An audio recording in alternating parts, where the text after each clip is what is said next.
Hey everybody, this is Owen from Owen's Rock and Metal Podcast, and before we get into the action today, I wanted to take a few seconds to talk about Anchor. Anchor is a great app and it is free to use. It's the easiest way to make a podcast. Did I mention it's free? There are creation tools that allow you to record and edit your podcast right from your phone or computer. Anchor will even distribute your podcast for you so it can be heard on Spotify, Apple Podcast, and many more. You can make money from your podcast with no minimum listenership. It's everything you need to make a podcast in one place. So download the free Anchor app or go to anchor.fm to get started today. That's the Anchor app or anchor.fm to get started today. Happy podcasting. And now, let's get into it. This is Owen from Owen's Rock and Metal Podcast. Thanks for tuning in to episode number 11, talking about Ronnie James Dio's Holy Diver. I got my friend John here on the show today. I'm really excited to do this episode. What's up? I'm just being goofy. So am I. One of my favorite artists right now. Dio, big Dio fan. That's right. Had to have you on the show for the Dio episode because I know how much of a Dio fan you are. So, John, you want to tell the people your experience with this album, what this album, means to you, how much you listen to this album, if you're a fan of this album. Clearly you are. Regardless of Dio's height, Ronnie's height, he has one of the biggest egos in rock and metal, I would have to say. This was his debut, 1983, right before the thrash metal, the metal scene really took United States, really, and England. He is an American. I think he's from California. Man, there's a lot I could say. Album's really good. There's not really any weak songs. Personally, I'm not a fan of every single one, or actually, I'd lie, I am. Classics like Rainbow in the Dark and Holy Diver and my personal favorite, Gypsy. It's a great album. Vivian Campbell on guitar. I think the drummer, the Sabbath drummer, and I can't remember his name. Vinny Appice, yeah. Vinny Appice, yeah. I can't say who the bass player is, but it's a good album. And I can get into the history of it a little bit, but you can go ahead and say something. Sure, yeah. So the bass player is Jimmy Bain is his name, and he was actually the bass player for Rainbow, which was the group that Dio was in before he was in Black Sabbath for a short while. So Dio has had a career before this album came out. So Dio was kind of his group. So I was going to say Dio's been in 5 commercially successful bands, starting with Elf. There's kind of a early 70s hoopty little band, which is really good. Then he went into Rainbow, and that's really took him off with Richie Blackmore. They opened, I don't know who they opened for. Can't remember, but Rainbow. He did 3 albums with Rainbow, really good albums. And then after he wanted to leave there and move on with his sound because he was getting into the heavy stuff, and Ozzy left Sabbath, I can't remember. It might have been Geezer who invited him to play a song with Sabbath, and he got into Sabbath for 2 years, dropped 3 albums, third one being the live album. Then him and Vinny Appice, the drummer, got accused of making the drums and the vocals on their live album higher than the bass and guitar in Sabbath, and that caused a fight. So Dio said, screw this, let me just go make my own band, brought Vinny along and dropped Holy Diver, and did very well. Sure did. This is the debut, as you said, for Dio 1983 release. We got Murray on the cover, Dio's mascot. Pretty iconic cover in the metal world. Certified platinum in the United States in 1989. And the Rolling Stone magazine ranked it 16th on the 100 greatest metal albums of all time. So it certainly has some claim to fame. Correct. So without further ado, let's get into it. We'll break it down kind of track by track. So we start off with Stand Up and Shout. John, you got any thoughts on this track? Fast, kind of early thrashy kind of, and quality song. It just starts off with a angry guitar, and he's just angry. He sounds so big and so powerful, and he's got such a good voice. He can kind of growl, scream, and sing really well. It's a good song. What about you? I What do you agree. think? I definitely agree with the thrash. I went back and listened to it today, and that was the first thing that kind of hit me. I'm like, this is right around the time when thrash metal was kind of taking off, as you mentioned, and you can Mm, hear that in Vivian Campbell's guitar playing, and it's impressive. And Dio's has a wide dynamic vocal range that he uses in all kinds of different aspects on this album. So I love the way Dio sounds on this track, and I think it's a great intro track with the speed and the kind of anger and intensity that you mentioned. And moving on from the first track, we shift hold into on, the say one second more track. thing. Oh yeah, Can I go say one ahead. more thing? Go Well, ahead. Yep. Go ahead.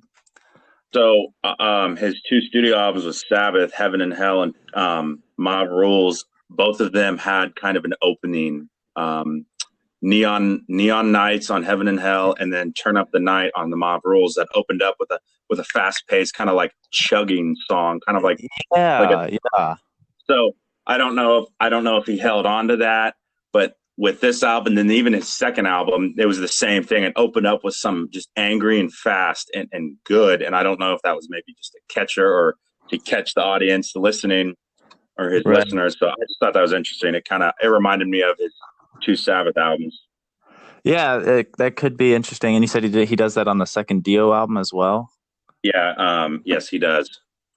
Okay, well, I've never heard the second Dio album, but maybe I should give it a shot. But yeah, I can't think of how Neon Nights goes off the top of my head, but I know that the first track off Mob Rules, Turn Up the Night, definitely Yeah, has that fast chugging. pace chugging. Yeah, that's a good way to put it. Which was a big thing with kind of thrash metal, and then two kind of galloping, kind of that pace with Mhm. like bands like Iron Maiden and stuff, new wave British heavy metal, which kind of Dio's sound kind of blends the two. I like to think, but Correct.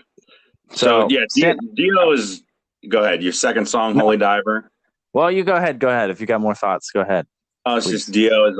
I've done watched a lot of interviews. He's very he's a non-religious person. He doesn't. I don't. He doesn't necessarily like believe in a god, but I think that like the cover of this album is interesting. I mean, this goes into the next song, like Holy Diver. Like it's a priest, getting whipped by Murray, which represents what I think would be the devil. Um, Right. and I can't remember where I was going with it, but I just think he's more into like medieval and old timey kind of stuff, like dragons and knights and armor and old mythological stuff, and he likes to talk about heaven and hell and God and stuff, but he's not a believer in it. I just think it's interesting, and this album kind of shows it, especially with the Yeah. title. Yeah, I think when I was doing a little bit of background research on like the cover and the album in general, I guess there might have been some backlash at the time when the album came out. It's like, a priest like struggling, Mm-hmm. like looks like drowning in water, sort of, with the Yeah, devil, this big, Satanist looking figure. And he said something. I read a quote along the lines of, you know, this might not, it could be interpreted different ways. That is not trying to make like a religious statement with this, um, which is interesting. But yeah, I think you're onto something when you say kind of is, kind of fantasy kind of, and I think that's kind of stuff he writes about, or that's kind of the topics that he sings about in Elf and stuff, that kind of lyrical content he kind of traces throughout his career. mm-hmm. But moving So, on to track 2, Holy Diver, title track. Probably one of his best songs, probably one of his most well-known songs. A lot you could say about this song. yeah, a it the intro about a minute of like spooky noise, and it just comes in with a fairly slow beat and just a good riff. And I Yeah, love the solo in this song. It's not very long, but I just love the way it sounds. right. I think it's a good. Vivian Campbell has a lot of good work in the song, and it's kind of just kind of a groove song, just kind of not too fast, like kind of contrasting with the opening track. But it is one of his biggest tracks. Included a music video with it, and it kind of regained popularity with a cover from Killswitch Engage, which I know you're a fan of. Correct, and that's a phenomenal cover, I think. But yeah, this is a good song. This is one of the most influential. It's a popular song for metal music for sure. Right, and I think overall, if we look at Dio, and he is popular, but I still think he's kind of underrated when he gets other bands get talked about or other singers. I think he kind of gets forgotten about sometimes, especially by new metal listeners or anything like that. People kind of forget about Dio. He kind of gets lost. And I don't see why. I mean, most like new metal people know who he is, but I would say like Dio as a band, like the band Dio gets looked down upon for sure. I mean, most people know him as the Sabbath singer because he came back to Sabbath in the '90s and whatnot. And everyone a couple people know him from Rainbow, but yeah, I don't know why. It's like, oh, he's got a Rainbow in the Dark and Holy Diver, and like no, he's got a lot more good stuff. You just got to listen to it. But it is what it is. I mean, he's influential. That's all you can say. For sure. A lot of influence from a small guy, but like you said, that didn't stop him. So, first track, we got kind of a fast, thrashy kind of vibe. Second track, we got a longer song, more kind of open, a lot of different kind of stuff, kind of spooky vibes going on there. And we moved to track 3, Gypsy, which you said was one of your favorite. I don't know how I feel about Gypsy. Of all time. Wow. I don't know.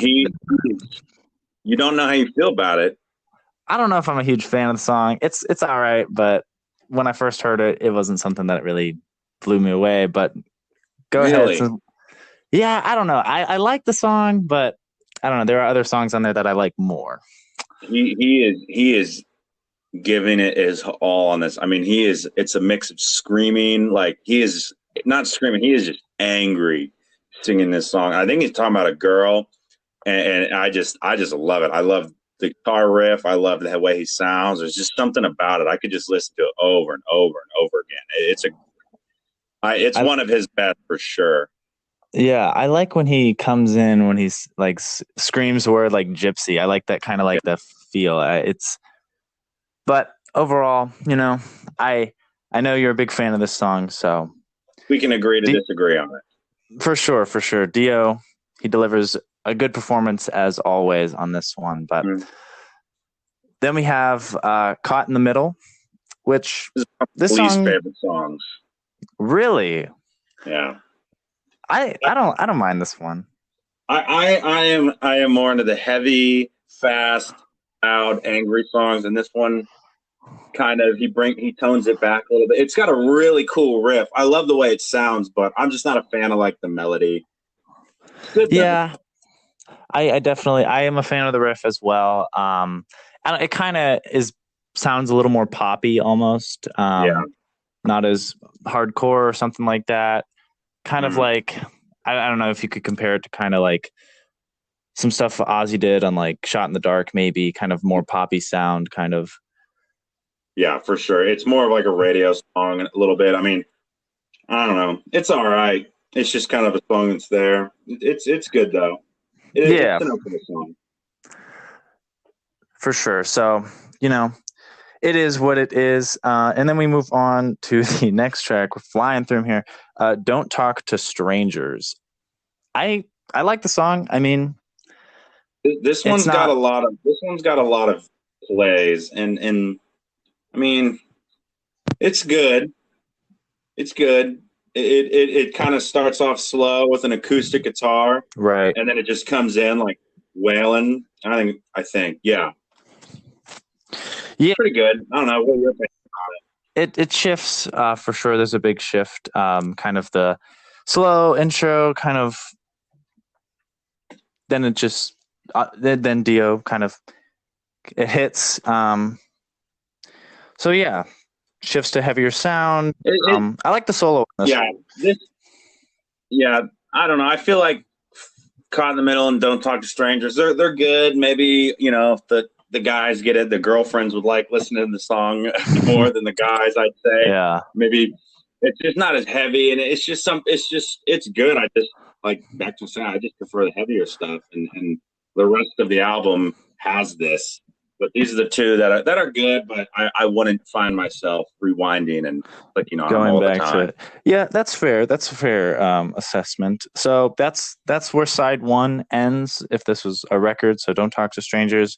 And we flip it over to side two and we start with Straight Through the Heart. This is a great song. I love this song. And in my notes, when I was writing down little notes about each track, I noted how this song sounded heavy. So it's no surprise that you are a fan of the song, given that you are a fan of the heavier. Correct.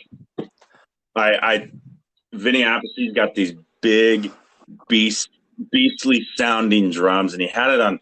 That's why I love Mob Rules so much, because that was his first album with Sabbath. He didn't record Heaven and Hell, but he toured with them on Heaven and Hell, but he recorded Mob Rules. And it's just big, beastly open drums, and not throwing any shade on Bill Ward, the original Black Sabbath drummer, but Vinny just has different sounding drums. And this one you can hear when he comes in, going all the way down his toms, right in that first riff. It just sounds so good. It sounds damn good. And I love this song. He's just mean. He's yelling. He's angry, and I think it's sweet. Yeah. So does Vinny, since you're a drummer and you listen to the drums with a different ear than someone else would, so how does Vinny compare to like a typical like metal drummer from this era? So is he like a bigger sound, or does it vary? He's got a big sound. He does nothing crazy. He doesn't have like a double bass pedal or anything like that. He's just got big, kind of like it's not. I wouldn't call like a Bonham callback, but he's got just that. It's very open and loud, and the drums are just like boomy, and I think his bass drum sounds really good. But I think for this album, there couldn't have been a better drummer to play with, just to give Dio his sound. I mean, it's just big, mean, and open. I just think it's really good. Do you know, did Dio ever have another drummer, or? Yeah, he got a couple throughout the years. I can't say the name, and I want to say Cozy Powell, which is a famous drummer, but I don't think so. But Vinny was mostly. Oh yes, he did actually. I know it was Vinny Appice and this guy named Simon Wright, who was actually the drummer for AC/DC for like Who Made Who and Flick of the Switch. So he had one of the AC/DC drummers and Vinny Appice. I'm pretty sure he just had two. So very classic rock drummers there. Right, that's interesting. And then there was a group formed several decades later, Heaven and Hell, correct? And Vinny was in that too with Dio, right? He was. That was the callback to the Heaven and Hell, Mob Rules, and Dehumanizer era of Black Sabbath, when it was the second most important group of Black Sabbath. People say the Dio Vinny era. And yeah, they all came back together, Heaven and Hell. And I assume they were going to continue, but unfortunately Dio's passing in 2009 did not let that happen. Right. That's too bad. I mean, 2009, that was correct. What, 12 years ago, roughly. He'd probably still be alive. I mean, Ozzy's still alive, kicking, but just not meant to be. So, Straight Through the Heart, good song. Straight Through the Heart, good song. I like the riff. I'm after going back and listening, I can hear a little pinch harmonics in there. Vivian's messing around with. Okay. So I think it's cool. I like to listen to that. And it is heavy and it's straightforward, and Dio sounds great. His voice is amazing, just as it is on pretty much every track. If there's ever a weak spot in any other portion of the band, Dio will make up for it with his vocal chops. Correct. So we move on to Invisible.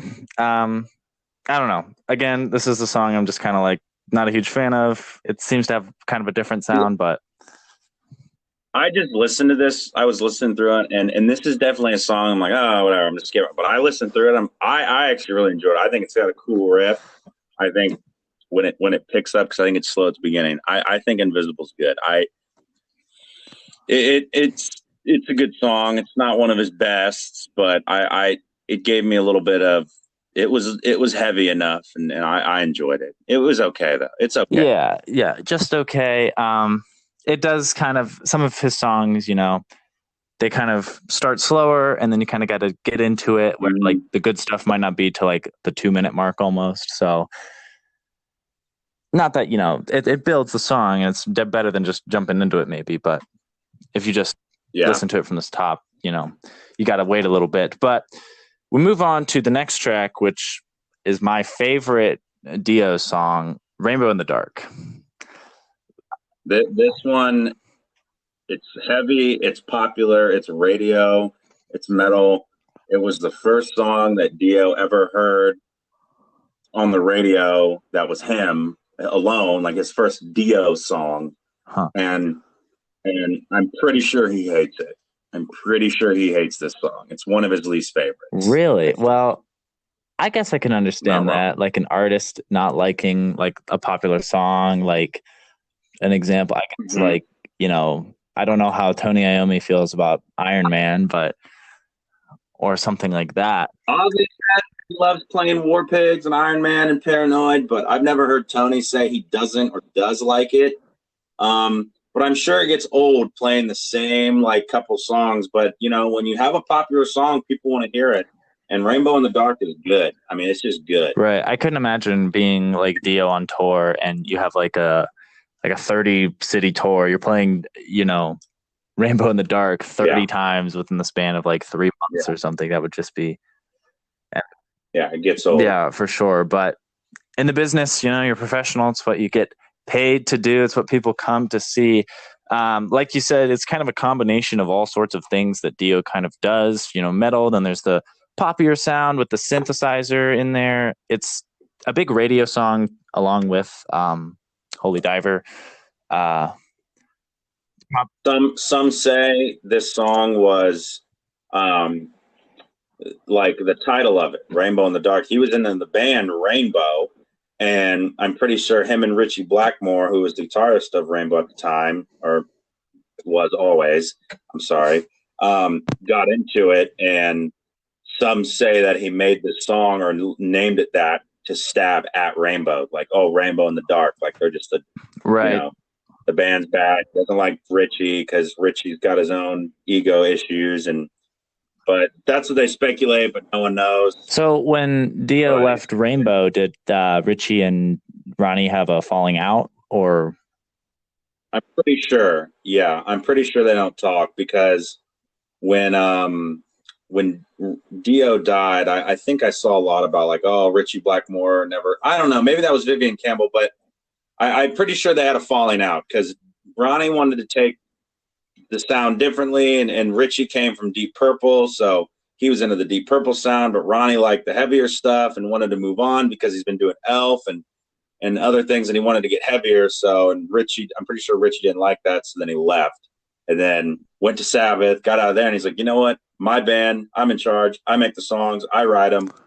Rainbow in the Dark. Screw Rainbow. Screw Richie. But that's what they say. It makes sense. Who knows? Makes sense. And good for Dio to get into his own group, and he writes all the lyrics on this entire album. Some of the music is co-written with him, whether it's, I think everybody has a song that they co-write with him. But Rainbow in the Dark, it's a big song. It's popular, and speaking of its popularity, it's going to be featured in the upcoming Thor movie that was announced at Comic-Con 2019. No way. That's what they said. I forget the name of the movie exactly. It's like Thor Love or something like that.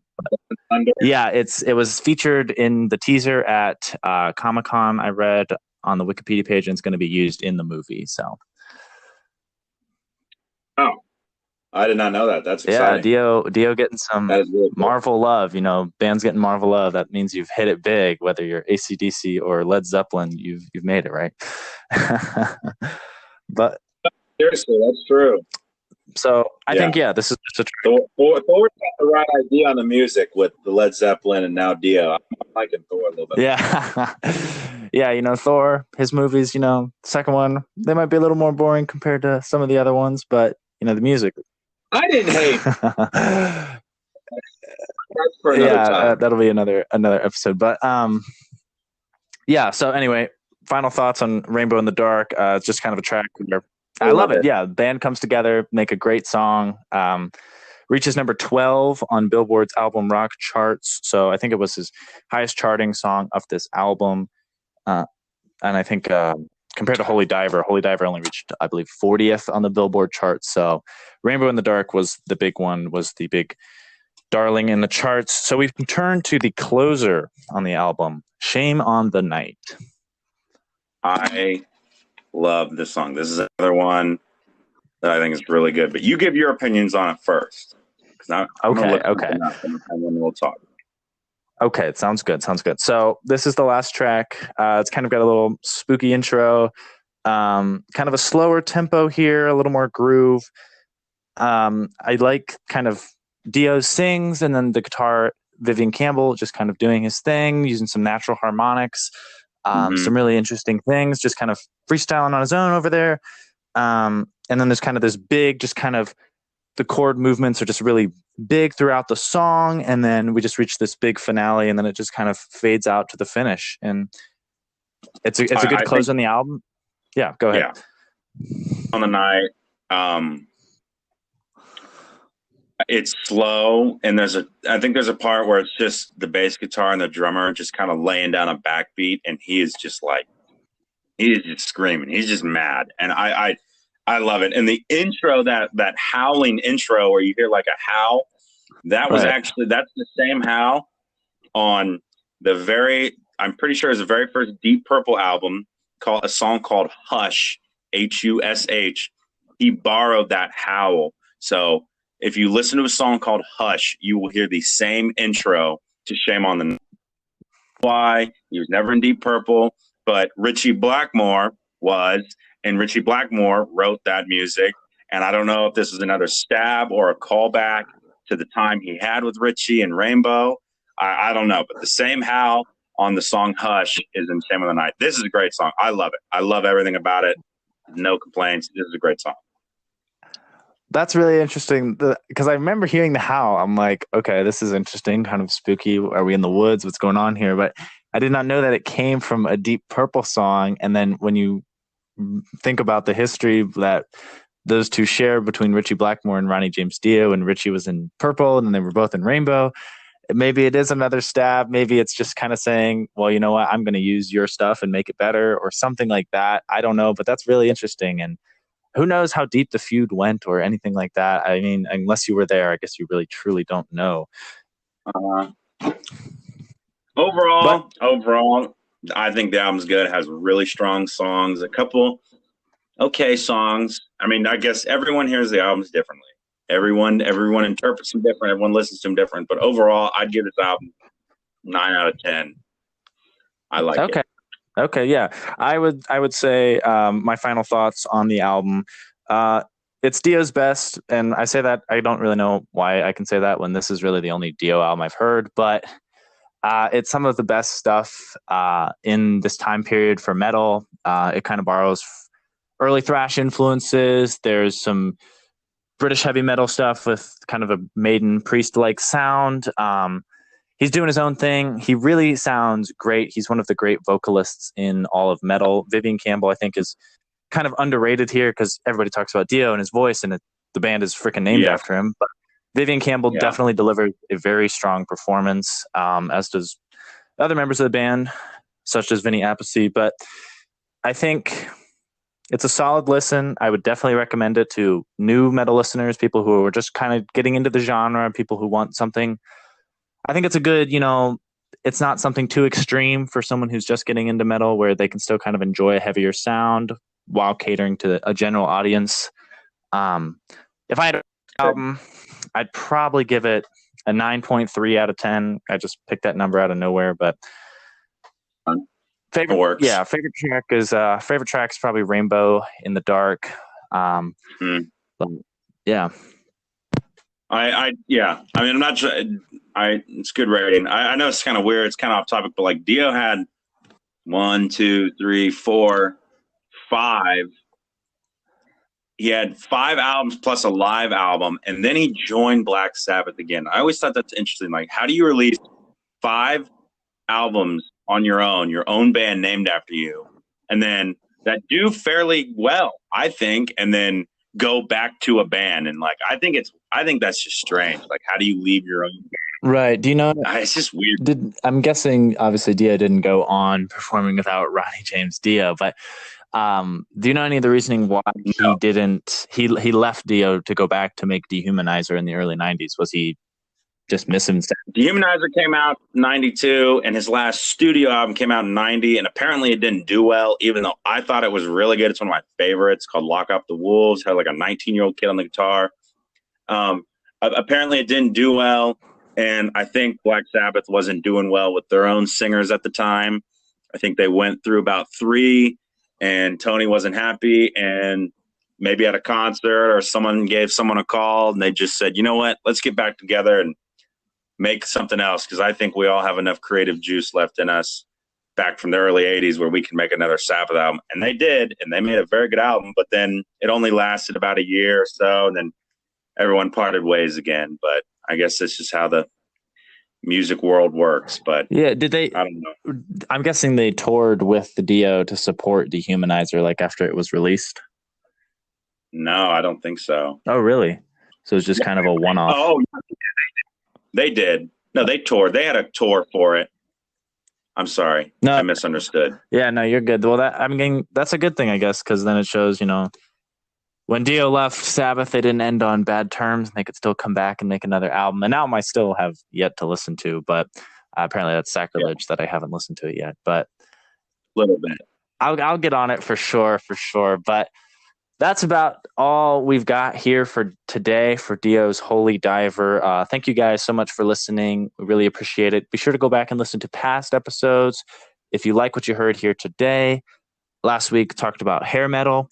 Next week, we're going to talk about Jimi Hendrix's debut album, Are You Experienced? Love Jimi Hendrix, so this should be a lot of fun. Be sure to follow on Instagram, Owen's Rock and Metal Podcast, all one word. You can also follow my personal page, OwenW409. On the podcast page, I'll be giving all sorts of updates on topics and what's upcoming and what's new with the podcast. So that's pretty much all we got here today. I want to thank you guys for listening so much. And as always, never stop rocking.